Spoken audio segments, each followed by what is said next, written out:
What's going to be new? It's interesting. When Alexander Hamilton wanted to figure out what the currency of the United States was going to be, he basically decided, well, what could be better than basing it on the Spanish mill dollar, which is the 8 reales. They assayed it, and what they tried to do was copy it. They were a little off, but supposedly the US dollar, the silver dollar, was supposed to equal the Spanish mill dollar, or the 8 reales of the Spanish Empire of the time. And ever since, that's basically been the attitude of American collectors to coins. The coins that were recognizable to my father, to my grandfather, to my great-grandfather, are the coins I collect. Well, we're on the cusp of completely changing that. There's going to be a radical redefinition of what constitutes coins, and you're probably already aware of certain happenings that are making you aware of the fact that coins are changing. Coins will be in different shapes. I don't know if you bought the National Baseball Hall of Fame coins last year, but there was an incredible clamor for those coins and an immediate sellout at the Baltimore show in March of last year. They were slightly cupped coins, $50,000 $5 gold pieces, $400,000 silver dollars, $750,000 roughly clad half dollars. People went nuts for them, and it's not standard. I mean, you might go off into the back and talk about some 16th century Spanish issues that were also cupped, and some Byzantine issues, and so on and so forth. But essentially, for the average American collector, a cupped coin just didn't exist before last year. And it was well received. So you can darn sure believe that the mint is watching, marketers are watching. We're onto something.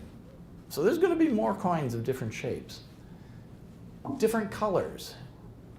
Coins are colorized in one of two fashions. They can be made of specific alloys that have a different color hue. Austrian Mint is making wonderful coins out of niobium, and they have these nice blue tones that an American collector might say, well, gee, that looks more like a Mardi Gras token.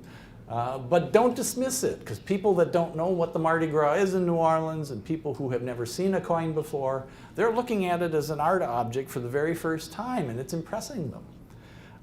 There are also coins that are colorized either by putting lacquer on them, both hand painted or machine applied, that are becoming popular.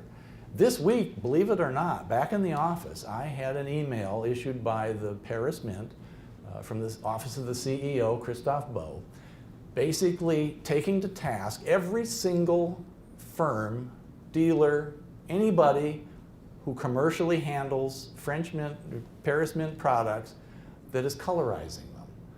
And he basically waved almost 9 pages of fine legal print saying, don't you dare do that.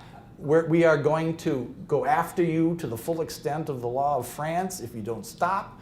They're going to issue cease and desist orders and then escalate from there.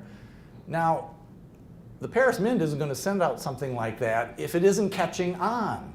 Somebody somewhere is going, wow, colorized coins, these are great, and they're buying it, and marketers are making them and selling them.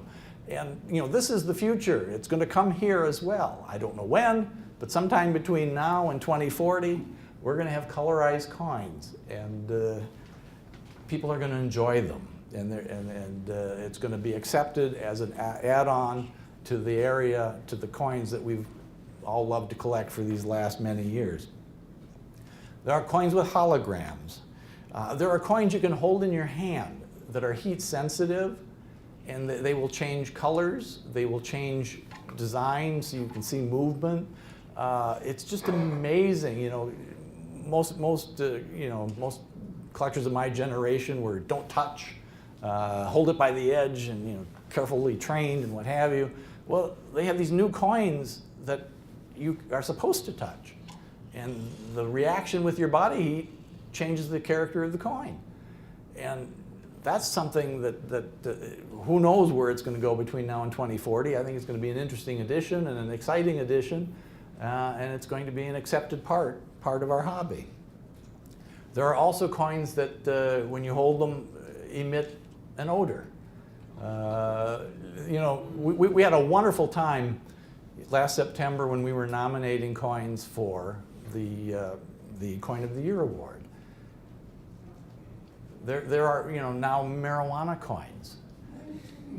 And you can imagine the jokes. And there will be more.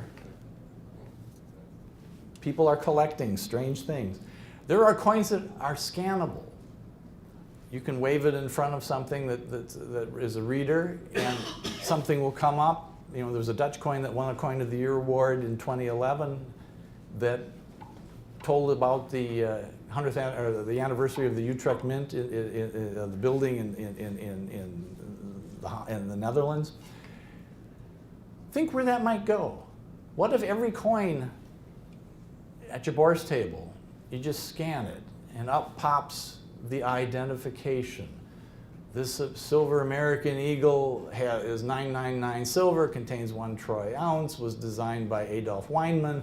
It's a design that's been used on the 1 ounce coin since 1986. It was first used on the $50 in 1916. You don't need books. It's right there.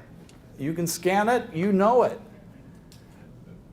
On the other hand, the Royal Canadian Mint is working on technology where basically every individual coin can be electronically read and identified. So you get change at the local shop, they know the shop had it. Then they know you had it. Then they know where it went. It's the daily life equivalent of the Where's George $1 bill where you can sign in where you find it. They could actually trace the movement of every coin struck with this technology all around the economy. You just imagine what kind of a world that will be, but that's, you know, we're on the verge of it, and by 2040, I'm sure this is going to be very old hat. And something also more mundane is packaging. You know, I don't know how many here might have collected the Prestige proof sets when they were introduced in 1983 in the United States. Big, thick, heavy wallet you know, with Prestige proof sets with regular proof coins plus a commemorative, or maybe 2 commemoratives in the set. Well, I wrote an editorial. I know Ed Ryder wrote an editorial for Coinage magazine decrying the fact that the Mint had created a holder that was so big and bulky and thick. It was like, aren't they thinking? Don't they know we want to put it in a safety deposit box? You know, you can't get very many of these in a safety deposit box. It's just excessive. Well, that wasn't the basis for the judgment of the market. Everybody else was going, wow, look at this. It's leather. It's a book. It's really neat. I don't have to buy a holder. And so it was a big success. And all around the world, other mints are doing the same thing with fancy packaging and coming up with iterations and evolutions that you just won't believe. And if any of you have the opportunity to go to the World Money Fair in Berlin, basically the first weekend of February, I would recommend you go at least once. It's a hybrid event. You have a bourse floor like you have here, but you also have 40 mints, national banks with booths and displays. You have coin striking companies, you know, the maker of the Schuler Press has a booth. Packaging companies, firms that do nothing but manufacture coin blanks have booths there. If you ever wanted to see a complete view of everything that goes into the organized numismatic hobby from every angle, it's at that show. And I've had the privilege of being there on a number of occasions, and it's given me a number of ideas, and it's certainly opened my eyes to the wider world. I realized, you know, going off to Berlin is not something that's on everybody's to-do list, but if you ever get the opportunity, take it. I guarantee you, you won't regret it.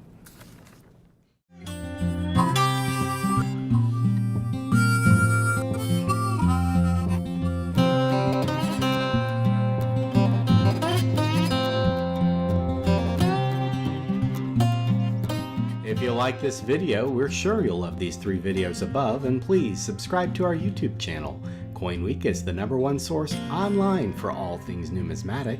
Visit www.coinweek.com to take your hobby to the next level.